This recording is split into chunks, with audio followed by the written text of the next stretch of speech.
America Canada మధ్య జరుగుతున్న వాణిజ్య వివాదం ఏదైతే ఉందో అది ఉగ్ర రూపం దాల్చింది. అమెరికా కెనడా మధ్య చర్చలు జరుగుతున్నాయి వాణిజ్య పరంగా. దానికి సంబంధించి ఆ చర్చలు విఫలమయ్యాయి కూడా. ఇప్పుడు అమెరికా కెనడా పైన 50% టారిఫ్లు వేసే ప్రమాదం కూడా కనిపిస్తోంది. ఆ దిశగా అమెరికా అధ్యక్షుడు డొనాల్డ్ ట్రంప్ అడుగులు వేస్తున్నట్టు తెలుస్తోంది. మనం చూస్తే గనక అమెరికా కెనడా మధ్య జరిగిన చివరి దశ చర్చలు విఫలమయ్యాయి. దీంతో ఆగస్టు 22వ తారీఖు నుంచి సుమారు $20 బిలియన్ విలువైన కెనడియన్ వస్తువులు ఏవైతే ఉన్నాయో అమెరికాకు దిగుమతి అవుతున్నాయో వాటిపైన 50% సుంకాలు కూడా స్టార్ట్ అయిపోయాయని తెలుస్తోందన్నమాట. అమెరికా కెనడా మధ్య ప్రపంచంలోనే అత్యంత సన్నిహిత వాణిజ్య సంబంధాలు ఉన్నాయి. వాళ్ళిద్దరి మధ్య చాలా రకాల ఒప్పందాలు కూడా ఉన్నాయి.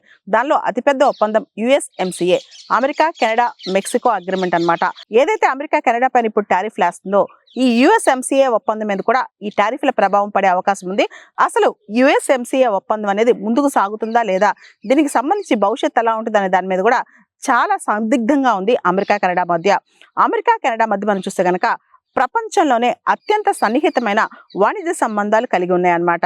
అయితే డొనాల్డ్ ట్రంప్ రెండోసారి అధ్యక్షుడైన తర్వాత అమెరికా ఫస్ట్ విధానంలో భాగంగా కెనడా నుంచి వచ్చే దిగుమతులపై అమెరికా భారీగా టారిఫ్లు స్టార్ట్ చేసింది. డొనాల్డ్ ట్రంప్ ప్రభుత్వం కెనడా పైన అనేక అభియోగాలు వేసింది. ముఖ్యంగా కొన్ని రంగాల్లో కెనడా న్యాయం పాటించట్లేదని డొనాల్డ్ ట్రంప్ అభియోగం వేస్తున్నారన్నమాట.